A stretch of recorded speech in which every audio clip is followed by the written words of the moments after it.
Interested in taking a deep dive each week into a compliance or compliance-related topic? Then Compliance Into the Weeds is the podcast for you.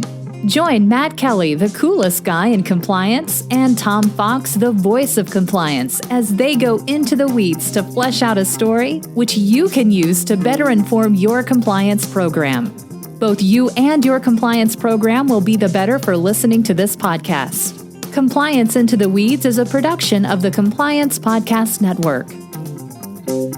Hello, everyone. This is Tom Fox, the compliance evangelist and the voice of compliance, back again with the coolest guy in compliance, Matt Kelly, for another episode. Matt, there is a storm going up the East Coast. Are you safe and sound in Boston? We are wind-swept here in Boston. We are not apparently going to get much rain. But the wind is picking up, and I think it's going to be windy overnight, and then they say it will be sunny and humid as usual for August here by tomorrow. So that's what's going on. Well, Matt, you had a really interesting blog post a little bit earlier this week on the sordid saga of Alexander Vindman and whistleblower retaliation. You want to set that one up for us? Yeah, sure. So this came across my radar screen. Alexander Vindman, for those who don't know or already have forgotten the name, he was the former national security officer in the White House who he was the whistleblower for the Donald Trump Ukraine impeachment scandal, where his concerns were passed along to Congress and then it blew up in impeachment. And then ultimately, Alexander Vindman, who was a lieutenant colonel in the military with 21 years of service, he was forced out because the president and his minions were mercilessly taunting him on Twitter and in social media and otherwise saying he was unfit for duty. The president transferred him out of the White House, which the president's commander-in-chief, he's allowed to do. But he had suffered so much retaliation for speaking up about the Ukraine misconduct that he retired, I believe, this past weekend, which led retired Lieutenant Colonel Vindman to write an op-ed in the Washington Post about life as a whistleblower and the pain of suffering retaliation. And I thought it was fascinating for some very good lessons we can get to later on about what a good whistleblowing and speak up culture looks like. But more than that it was a fascinating glimpse into the psychology of a whistleblower and what goes through their minds after they have suffered retaliation. And even if there are people listening out there who are still defending Donald Trump and think that Alexander Vindman was a traitor, and when I posted on LinkedIn about this, several compliance professionals chimed in saying exactly that. Shame on them. But anyways, whatever your politics might be about Alexander Vindman and impeachment and President Trump, you can put all that aside. The lesson in his op-ed that I was writing about is just it gives you a sense of the psychology of whistleblowers and people who suffer retaliation, what it is like for them when they go through that experience. And if compliance officers need to handle whistleblowers and think about retaliation and meet whistleblowers where they are, then you need to appreciate the psychology that goes through their heads when they suffer what they believe is retaliation.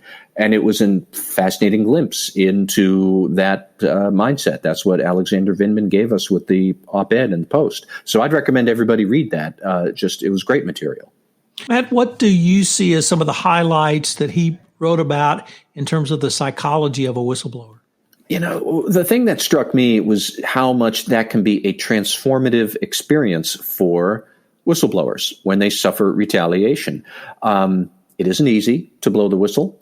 It takes a lot of courage, and you are doing it without necessarily any sense of I will be protected or I will be safe on the far side of this. And then you try, and then you suffer retaliation. So there is this sense of, I guess, betrayal.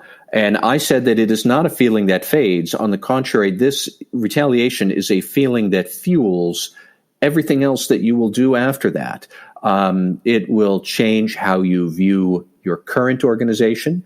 It will change how you view future places that you might work, how you do your job, how you interact with others. You're likely to become less trusting. You become less trustful of interactions with your coworkers, with what management tells you.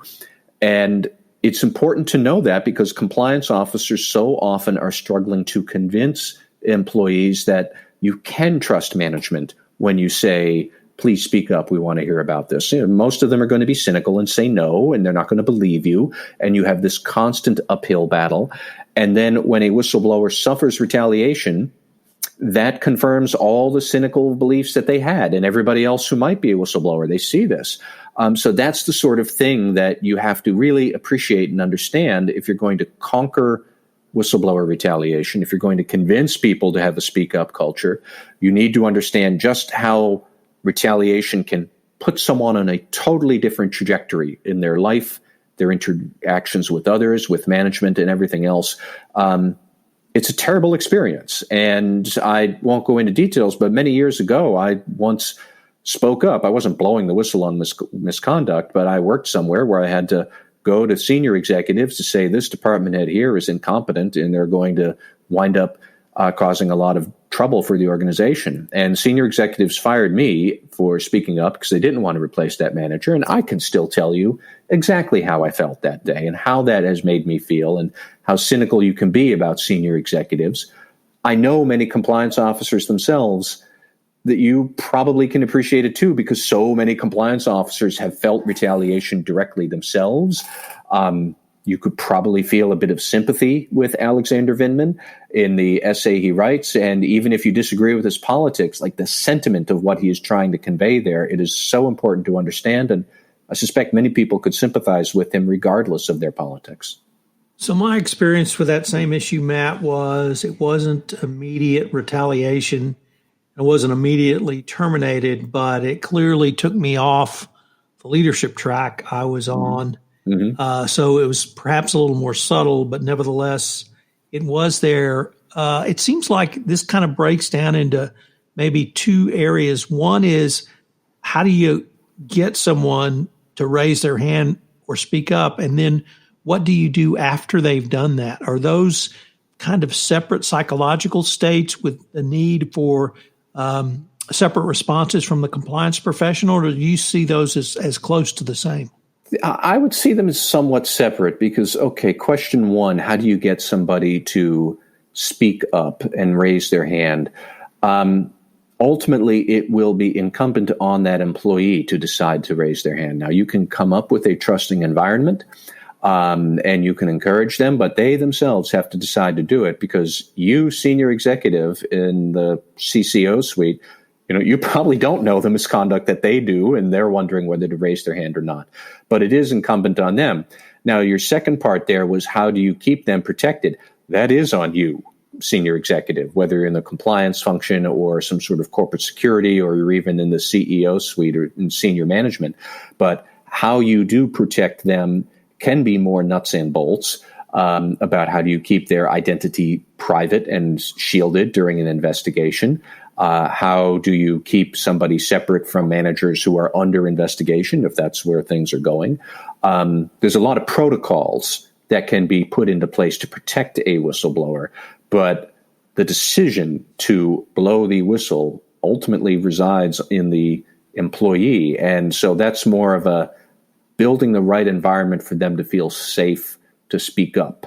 And a lot of that is going to be about trust. It's going to be about messaging. It's going to be about somewhat giving them the right tools, like an anonymous hotline. But I ultimately think most employees, they don't use an anonymous hotline to speak up. They do go to their managers. It's more about, have you created a culture where they feel safe enough, comfortable enough to speak up? And then you kind of plant that fertile soil and see if the seed of whistleblowing will grow up, which is a terribly hokey metaphor, but there it is. You also wrote some portion of your blog about the following, and I'm just going to quote your citation from the Washington Post. Those who choose loyalty to American values and allegiance to the Constitution over devotion to a mendacious president and his enablers are punished. I was really intrigued by that, and that's a quote from Vindman's article about choosing loyalty to the American values. And how do we, as compliance professionals, try to get employees to choose loyalty to doing business ethically and in compliance, as opposed to some other goals, such as money, money, money, money, or chasing the almighty dollar?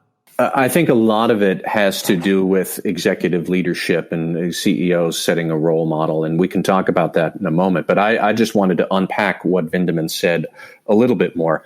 And that was the line that stood out to me in his essay, the one that you had just quoted there, where they are choosing loyalty to values and allegiance to the Constitution over devotion to the person of the president.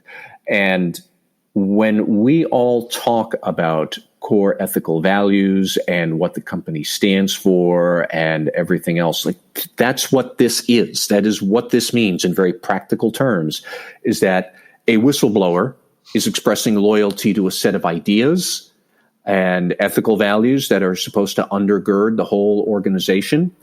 And a good leader will welcome that loyalty to the values and to the mission, as opposed to a bad leader welcoming loyalty to him or herself alone. When the bad leader is saying, I reward loyalty to me, they are in effect saying, I am more important than the values and the organization as a whole.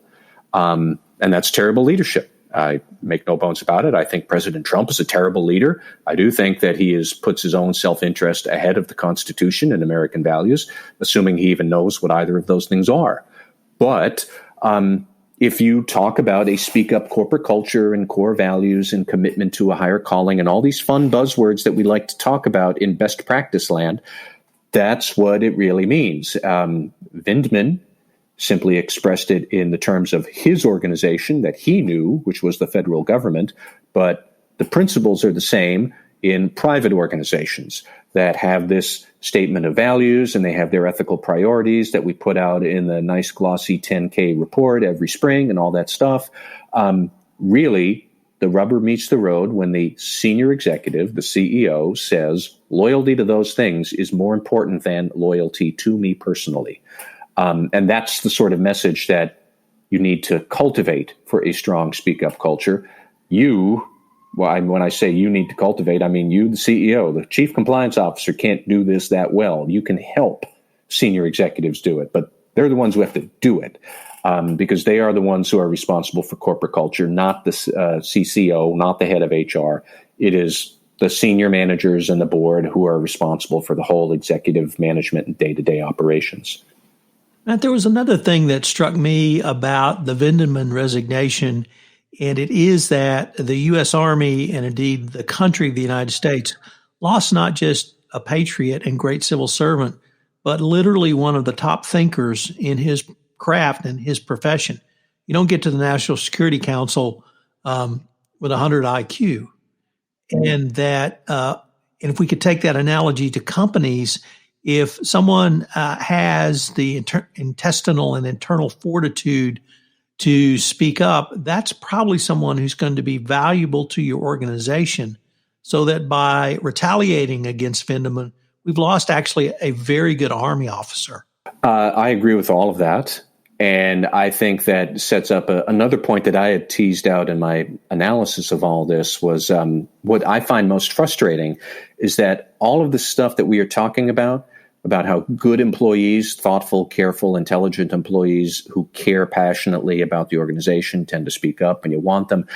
This is not new.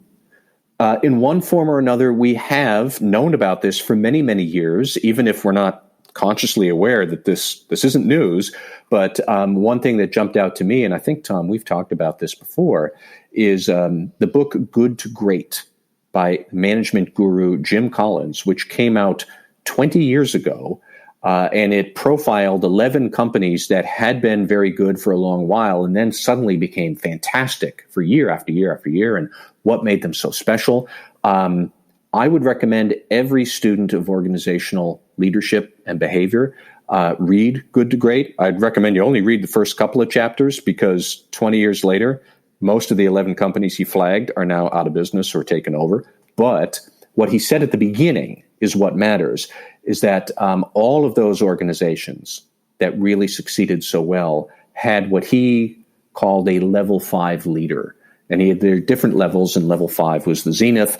But they are, as he said, they display a powerful mixture of personal humility and indomitable will. They're incredibly ambitious, but for ambition first and foremost for the cause, for the organization and its purpose, not themselves. That is how he described level 5 leaders in Good to Great. And really what Jim Collins was saying in 2000 is what we just said 5 minutes ago, is that you are committed to the set of ideals and the flourishment of the organization, not you yourself. And when the CEO is more interested in loyalty to something else rather than him or herself, that's an excellent leader. And you wind up attracting people like Alex Vindman. And we don't have that in the Trump administration. We have the opposite.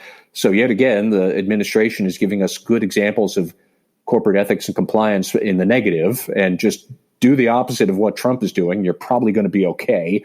But, it's so frustrating to me that we already know all of this, and yet we keep on seeing these failures of corporate culture and whistleblower retaliation over and over and over again. But there's actual science to show why this is so bad, and yet we still have some leaders who don't get it. So, Matt, I have to say I was a little skeptical that we could really tease out lessons because the facts of this case were so stark. But what I've found through this podcast is that because they are so stark, they do present stark lessons.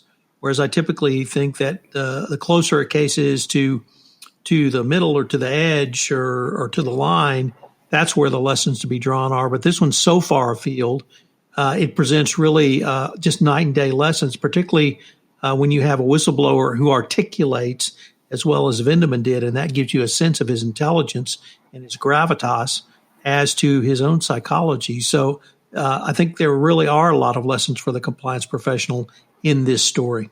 Yeah, I had wondered, what's the takeaway that a compliance officer could do with Vindman's article, with my post about it? But really, it just helps you to frame when you were talking with senior executives about the squishy part of compliance, not the internal controls, not the testing, not the documentation, but the corporate values. Like, why is this so important? This is a great example of how good leadership matters, because when you are a poor leader, it leads to a train wreck. And look at how this is going to leave people burned and cynical and everything else. You could take this example to CEOs and say, this is what happens when you let this sort of stuff go to pot. And I don't think most CEOs out there would want their organizations run like the White House runs its own shop. It's a train wreck and everybody knows it. And so that's the sort of thing that you can take out. But yeah, like you said, the lessons here are just so stark that they can't be ignored or refuted. Great post, Matt, and I look forward to seeing what next week's brings us. Thank you, Tom. This is Tom Fox. Thank you for listening to this episode of Compliance Into the Weeds. If you have any questions, you can email Matt at mkelly@radicalcompliance.com. You can email me, tfox@tfoxlaw.com. I hope you will join Matt and I again next week, where we take up another topic and take a deep dive into the weeds of it. Compliance Into the Weeds is a production of the Compliance Podcast Network and a proud member of C-Suite Radio. Thanks again for listening. Thanks for being a loyal listener, and we look forward to visiting with you again. If you have a topic you'd like us to cover, please leave a message on the speaker app on the Compliance Podcast Network.